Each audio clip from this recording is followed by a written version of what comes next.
State of Karnataka now, the Bengaluru Metro Rail Corporation Limited, which is BMRCL, is likely to review the hike in metro fares after massive outrage from several quarters. Officials of the BMRCL said that they would assess ridership data and take into account commuters' feedback while reviewing the concerns regarding the revised fare structure. Now, as per the reports, the BMRCL will be considering a 5% discount for those paying via QR codes, and the minimum balance in smart cards might also be reduced from Rs 90 to Rs 60. Now, the fare revision, which came into effect on Feb 9th, has sparked a wave of complaints from the metro users. The Bengaluru Metro has also seen a decline in ridership over the past 2 days, with 8.29 lakh passengers using the metro on Feb 10th, which is a 4% drop from the usual figures seen on a Monday. Now, the fare hike, meanwhile, has taken a political turn as well, with the Karnataka's Chief Minister Siddaramaiah accusing opposition by BJP leaders of spreading false and misleading information to blame his government for the hike.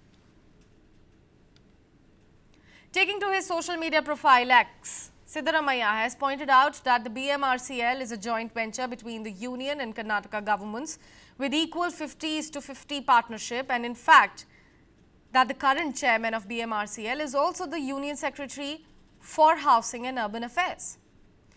The further written statement says that the BMRCL was an autonomous body operating under the Metro Railways Operations and Maintenance Act of 2002, which is controlled by the union government. Siddaramaiah also said that the fares of Bengaluru Metro had not been revised since the year of 2017, and hence the BMRCL itself wrote to the union government requesting for a revision. The union government then constituted a fare fixation committee, which is FFC, which after several consultations reviews and analyzes recommended the quantum of fare hike for the Bengaluru Metro.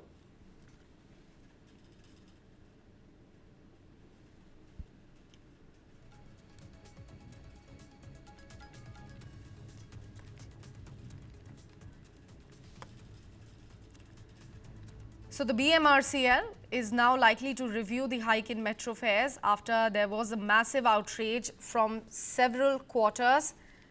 Officials of the BMRCL have also said that they are going to assess the ridership data and will also take into account the commuters' feedback while, of course, reviewing the concerns regarding the revised fare structure. Political blame game is going on with full swing onto the matter.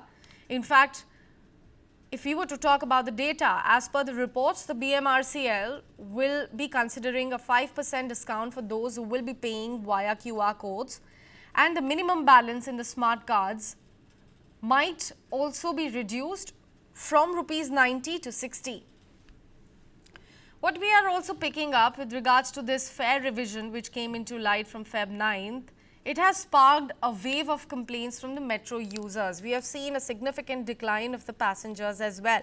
The Bengaluru Metro has seen this decline in the ridership over the past 2 days, with around 8.29 lakh passengers using the metro on Feb 10th, which is a 4% drop from the usual figures that the city notices on a busy Monday.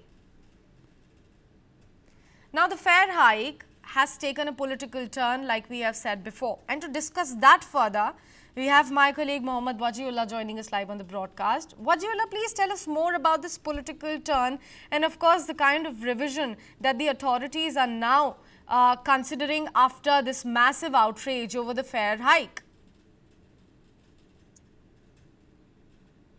Well, if we see from the last few months, there have been a talk about increasing the prices of a metro, and after the BMTC hike, BMRCL was inevitable, and it was the BMRCL officials who had written to the central government.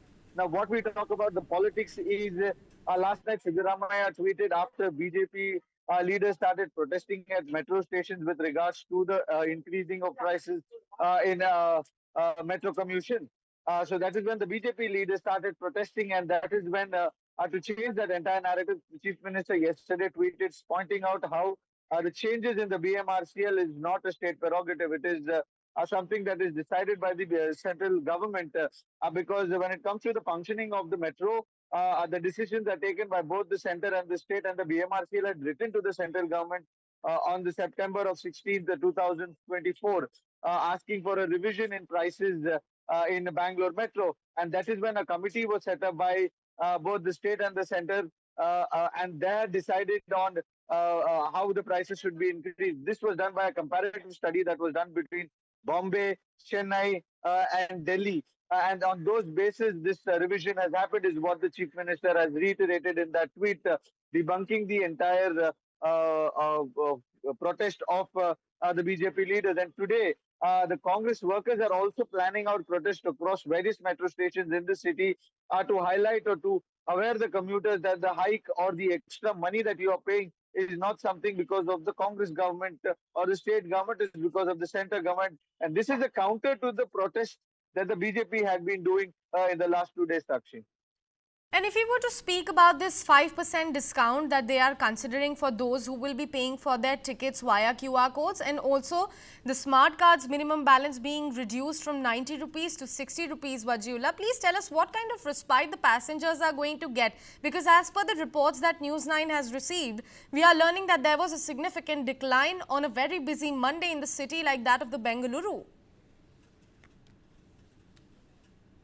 Well, yes, and we had also sent a report from Vedant Sauda where we had showed how the commuters who spoke to us clearly said that if we are shelling out 90 rupees for a travel on a 25 kilometers, then it's better that I come on my own vehicle, because if I fit a fuel of 90 rupees, at least I can go to the same destination twice, keeping the mileage of my bike into consideration. So these were the voices that we had collectively, and the discounts that you've spoken about. These are not the only reprise that the government has given. They've also gone on to say that there would be a peak hour categorization also, keeping in mind that if the commutation is not there during those peak hours, there would be discount, and then the prices would be hiked to the amount that has been designated on non-peak hours.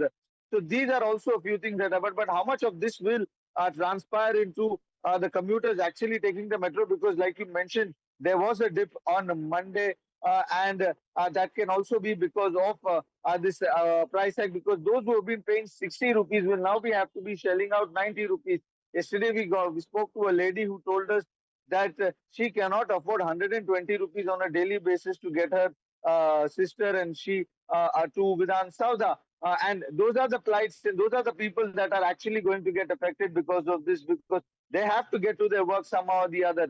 And now when they've been asked to shell out 90 rupees instead of what they've been shelling out, this is going to hamper a lot of budgets in the families of the city. So this is something that now the government should get back to the center and have a conversation and to see if they could review this entire price hike.